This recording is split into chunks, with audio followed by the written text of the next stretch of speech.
Popularity-wise, no, I've a lot of guys a lot of Celtic pals that when they talk to me.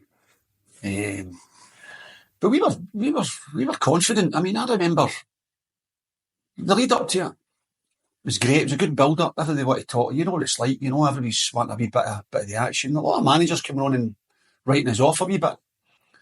But we just looked at Celtics. We Tommy Burns, I mean, Big Billy Stark. Big Billy played under Big Billy a few times and he hadn't won in for ages. You know, Rangers were dominating. And we knew we had a chance. And Alec Totten came on, who one of my teams, I didn't have a chance to play under him right enough because of the terrible knee injury, but he kind of wrote us off a wee bit, kind of wrote me off a wee bit. And we thought we could get a go. I think with the young guys in the team, that was a big call for Jimmy. Put the young guys in, starting them. And I think the reason for that was because Danny was out. Danny had a broke his foot. So that was the reason for starting the young guys. Do you think that added freshness that Celtic didn't have? Because they had players like Mowbray, Nicholas, Walker, who were kind of getting on a bit in the years, and they struggled to kind of keep up, especially getting into extra time. Do you think that's... I think we ran amok in extra time. I think we probably deserved, without having really any clear-cut chances, we ran amok. I think we dominated. I think the young guys... I think the Celtic fans then seen it turning, and if they can hold on to penalties, they take their chances. But I've got to confess, Ian, when it went to 2-1, the 86th minute, maybe 86 minute, I took centre with Daz. I went like, well, Daz. I says, we're dead unlucky there. She's dead unlucky. In this cauldron, you know, because the Celtic fans are going daft. Yeah. He went, we're not finished yet. And I remember Jason Dare getting the ball at the right-hand side. And I don't know what I was doing. I just thought, I'll just make this run. I'll just run somewhere, you know, to try and go on. The ball, fatigue setting in. I battled with Mowbray and Mark McNally, another pal of mine, for back, and battled away with him. Just trying to, any ball that came up, all my job was to do was get the young kids into the game. I didn't flick the ball on for Daz. I'd just try and batter in and hold the ball up and lay it off. And it was physically draining. I mean, physically.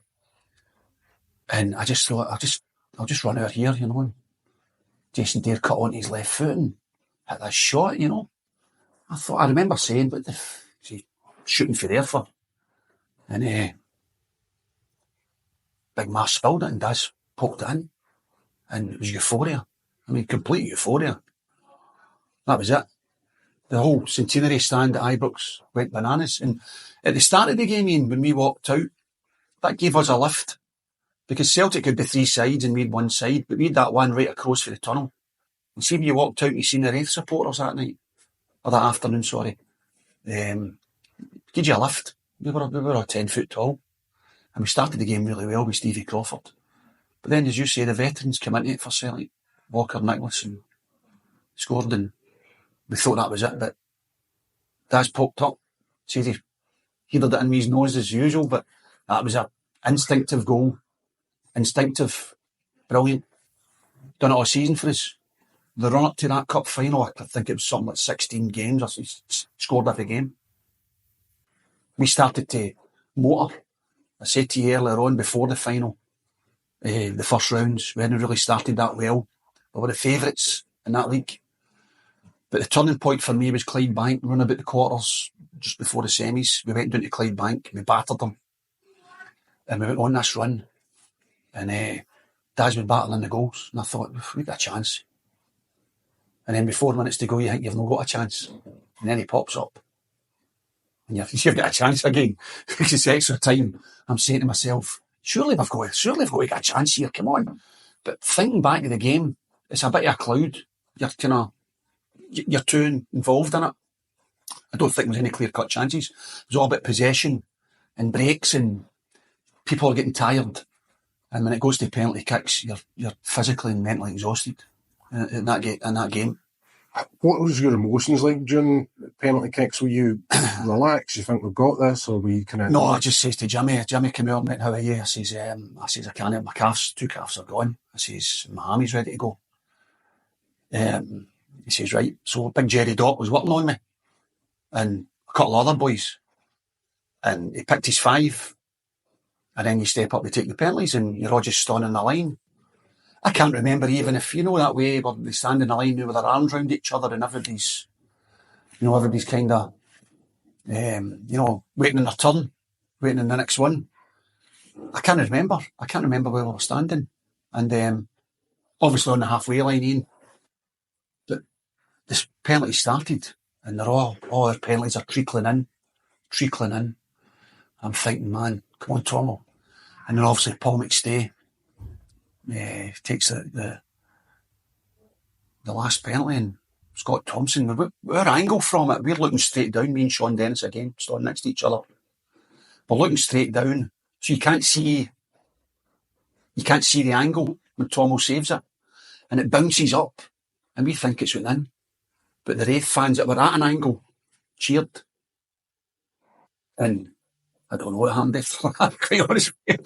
I think a couple of us were just worrying about who's taking the next penalty. I think that's the thing. Jesus, this is coming to us here, I'm going to have to walk right up and put it in the spot. But incidentally, I forgot to mention to you, the semi-final penalty shootout, Potter threw the ball up in the air to Alan Lawrence.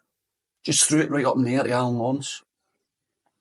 And Alan caught it, had to step back a bit, just to knock him out his stride. Very clever for a young man.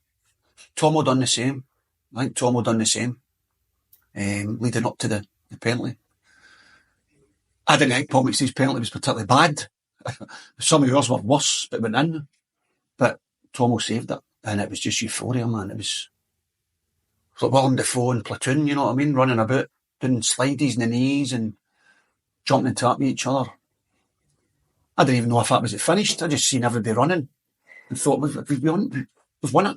We've actually won the cup. And it's not till later on that kind of gets a hold of you and you realise that you've done it.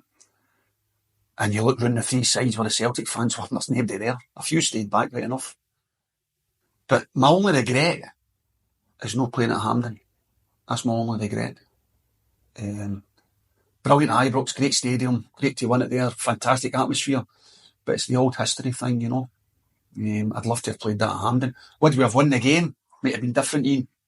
But that's the only regret that I've got in that cup run.